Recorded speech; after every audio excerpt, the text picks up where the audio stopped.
Bismillahirrahmanirrahim. Alhamdulillahi rabbil alamin. Wassalatu wassalamu ala sayyidina Muhammad wa ala alihi wa sahbihi ajma'in. Assalamu alaikum wa rahmatullahi wa barakatuhu. Құрметті шәкірттер, бүгін бізде төртінші дәріс, үшінші түрде төрт бап бар. Бірінші бап ол бізде истаф'аля, яғни истахража, ястахриджу, истихраджан бабы. Истахража, ястахриджу. Бұл бапта үш әріп қосылды. Ол әлиф, ол син, ол та. Демек бұның түбірі хаража еді. Хамзасы қандай? Хамза уасли болып табылады. Мастары истихрадж. Жүктеу оңай. Истахража ястахриджу истихраджан фахуа мустахриджун ва зака мустахраджун. Лам ястахридж, ламма ястахридж, ма ястахриджу, ла ястахриджу, лан ястахриджа, ли ястахридж, ла ястахридж, истахридж, ла тастахридж, мустахраджун. Жақсы, мағынасын кейін тоқталамыз. Бүгін тек қана бірінші алдымен жүктеу, кейін мағынасы. Екінші бап бізде i'шау шаба. i'шау шаба.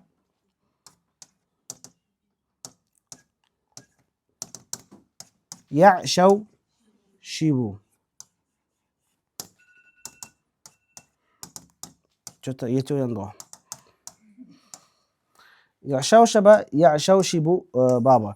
Бұл жерде қосылған әріптер ол хамза, ол вау, және де ол айн әріпінен тағы да бір әріп. Яғни түбірі а-ша-ба еді. Яғни бұл жерде ихтилаф бар. Нау шин қосылды ма, әлде нау шин қосылды ма?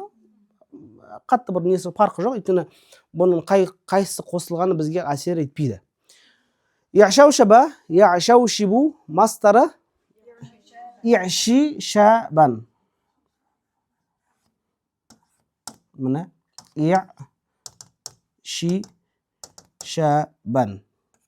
Осы жерде бір өзгеріс бар. i'ши шабан, бірақ бұл мына жерде я әріпі тұр ғой. Негізі ол я емес еді. Түбірінде қандай әріп қосылған? Вау әріп. Негізі вау. Жақсы? Бірақ бізде мынандай бір ереже бар. Егер де вау сукунды болып, ал оның алдындағы әріп касралы болса, вау касраға, вау яға айналады. Вау неге айналады? Яға айналады. Сонда бізде i'ши шабан деген нәрсе шықты міне. i'ши шабан. Тамам? Демек қандай ереже? Вау сукунды, ал оның алдындағы әріп касралы. Онда вау неге айналады? Яға айналады. Дәл солай керісінше. Егер де я сукунды болып, ал оның алдындағы әріп доммалы болса, я вауға айналады. Тамам? Осы ережені жаттап алыңдар. Демек, i'шау шаба, i'шау шибу, i'ши шабан, фахуа му'шау шибун, вадака му'шау шабун, лам i'шау шиб, ламма i'шау шиб, ма i'шау шибу, ла i'шау шибу, лан i'шау шиба, ли i'шау шиб, ла i'шау шиб, i'шау шиб, ла ta'шау шиб, му'шау шабун. Жақсы. Келесі үшінші бап, мына жаққа симайды, жаңа бетті ашсақ. Үшінші бап бізде ижлау уаза. Кітап бойынша ижлау уаза. Ижлау уаза. Яжлау визу. Яжлау визу. Бұл жерге қосылған әріп ол хамза и ол екі вау. Яғни шаддалы вау, бұл жерде екі вау мензеліп тұр. Хамза және екі вау. Сонда жалпаған үш қосылған әріп бар бізде. Ижлау ваза, яжлау визу, ижли вазан. Фахуа мужлау визун, вазака мужлау вазун. Лам яжлау виз, ламма яжлау виз, ма яжлау визу, ла яжлау визу, лан яжлау виза, ли яжлау виз, ла яжлау виз, ижлау виз, ла тажлау виз, мужлау вазун. Тамам? Бізде осы жүктеу. Жақсы. Төртінші бап. Төртінші бап бізде ихмарра. Ихмарру. Бұл жерде қосылған әріп ол хамза, ол әлиф, және де ол тағы бір ләм әріпі. Жақсы? Әлиф, басындағы хамза, сосын айн мен ләмнің ортасындағы бір әлиф, бір хамза. Одан кейін ләм әріпінен тағы да бір әріп қосамыз. Яғни бізде түбірі хамира еді. Сонда ихмарра, яхмарру, ихмираран, ихмираран. Яғни бұл жерде ваудан ауысқан деп алсақ, яғни түбірі ихмираран. Сосын жаңағы ережеге сәйкес вау неге айналып кетті? Яға айналып кетті. Ихмираран. Ихмарра, яхмарру, ихмираран, фахуа мухмаррун. وذاك محمار. لم يحمار، لما يحمار، ما يحمار، لا يحمار، لن يحمار، ليحمار، لا يحمار، إحمار، لا تحمار، محمار. Осымен жіктеу бітеді. Төрт баптың жіктеуі осы. Ихмар мадиын жіктейік. Ихмар, ихмарра, ихмарру, ихмаррат, ихмаррата, ихмарарна. Жақсы. И сөйтіп кетеміз. Ихмарарта, ихмарартума, ихмарартум, ихмарарти, ихмарартума, ихмарартунна, ихмарарту, ихмарарна. Яхмаррун жіктейік. يحمر، يحمران، يحمرون، تحمر، تحمران، يحمررن، يحمررن болады. Жақсы. Яғни мадида рорна, мудадида яхмаррн. Жақсы. Амр хадр чек көрейік. Ихмарра, ихмарра, ихмарру, ихмарри, ихмарра, ихмаррирна. Өйткені мудариғада яхмарирна болса, демек амырда ихмарирна болады. Жақсы. И жаңа ихмарраны соған салыстырып жіктесіңдер болады. Өткен дәрістегі ихмарра бар ғой. Болды. Жақсы, енді мәтінге көшейік. Науъ сәлис, үшінші түрі. Бұл жерде не? Үш әріп қосылады. Ва хуа ма зида фихи саласату хуруф аля суласи мужаррад. Үш әріп мужаррадқа қосылады.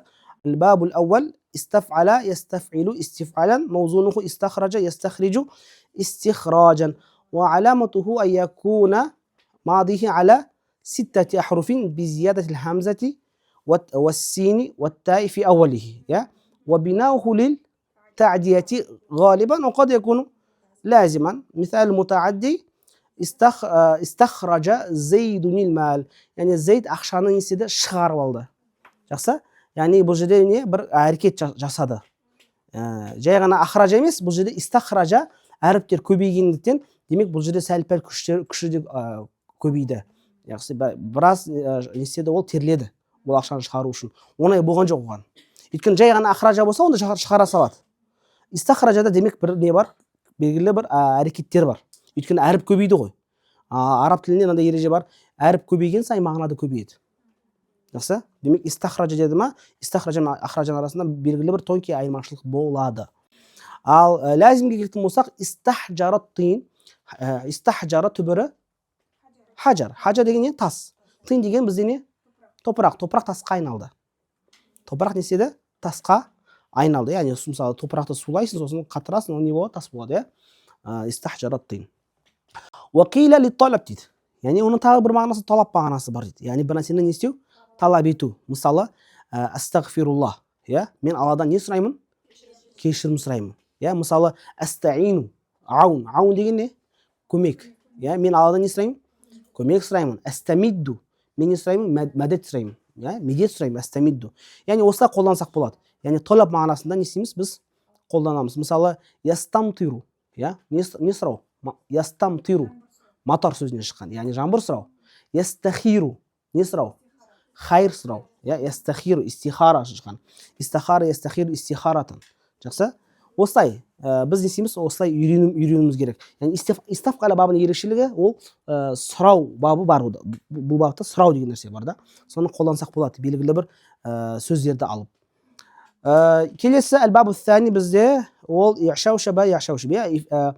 إفعوعل يفعوعل إفعيعالا موزونه إعشوشب يعشوشب إعشيشابا وعلامته أن يكون ماضيه على 6 أحرف بزيادة الهمزة في أوله والواو بين العين واللام يا وحرف آخر من جنس عين فعله وبناؤه لمبالغة اللازم يا لأنه يقال عشب الأرض إذا نبت على وجه الأرض في الجملة دي يعني جير بيتندي جاي شو بيسي عشب الأرض دي يقصد جاي جير بيتندي كوير دي شو بيسته برا إذا ويقال يعشوشب الأرض إذا نبت في الأرض زيادة مبالغة دي يعني جير بيتندي كوبريك وسي إذا كثر نبات وجه الأرض يعني جير بيتندي شوب نسيسي كوبيسي جاي غنا كوير جنجوك جاي غنا شوب شقنجوك كوب шықты. Сонда сен несін i'шау-шабал арду деп айтасың. Өйткені араб тілінің мынандай ереже ғой. Бұл ережені балағада көп қолданылады. Зиядатул мабна тадуллу аля зиядатил мағна. Мабна деген ол сөздің құрылымы. Сөздің құрылымы көбейген сайын мағынада көбейеді деген сөз. Сөздің құрылымының көбеюі мағынаның артуына белгісіз дейді. Тадуллу яғни не істейді? Белгі нұсқайды. Жақсы? Демек, ашубал арду жер шөп шықты, i'шау-шаба демек көп шықты. Өйткені артты мағынасы. Келесі баб, әл-бабу thәлису. Ол бізде иф'аувала, иф'аувилу, иф'иввалан, маузунуху иджлаувада, яджлаувиду, иджливадан. وعلامته يكون ماضيه على 6 أحرف بزيادة الهمزة في أوله والواوين بين العين واللام وبناؤه لمبالغة اللازم. ويقال إن إذا جلز الإبل إذا سار بسرعة إذا سار سيرا بسرعة في الجملة يعني жалпы тез жүрсе جلز الإبل дейді. Тез түйе несе жылдам жүрді.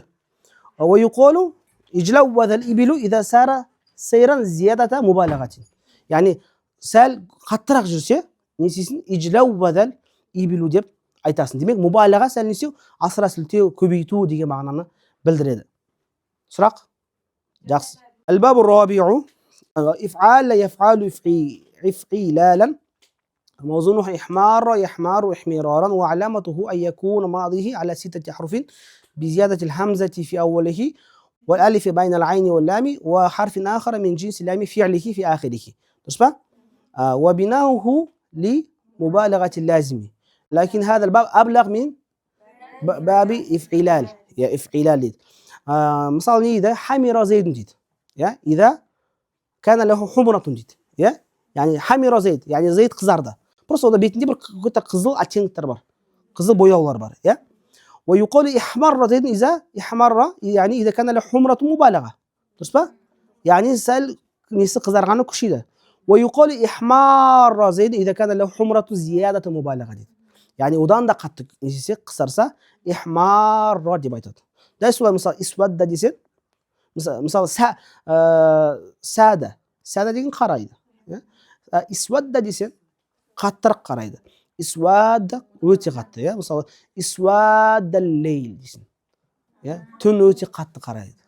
Қап-қара тас қараңғы дейміз ғой. Яғни көрінбейтіндей. Жақсы? Осылай қолданылады. Немесе ибиадда. Ибиадда яума табьядду вужуху ва тасвадду вужух дейді Алла Тағала Құранда. Яғни сондай күн болады дейді. Ол күнде жүздер не ағарады, өте қатты, немесе қараяды дейді. Жақсы? Осылай қолдансақ болады бұл баптың ерекшелігі. Сұрақ. Мысалы, білмеймін енді. Көбінесе бұл ләзімде, көбінесе сипаттарға қатысы болады да. Егер де ол баптың ерекшелігінде ләзім болса, яғни ол ләзім мутағадди болмайды. Демек, ләзім көбінесе ешкімге өтпейді ғой. Демек, ол өзінің бойындағы әрекетті көрсетеді. Мысалы, қара болды, тыныш болды, сөйтті деген секілді. Басқа сұрақ. Осымен бүгінгі дәрісіміз тамам. Уассалаллаху тағала аля хайри халқи Мұхаммад ва аля алихи ва сахбихи ажмаин.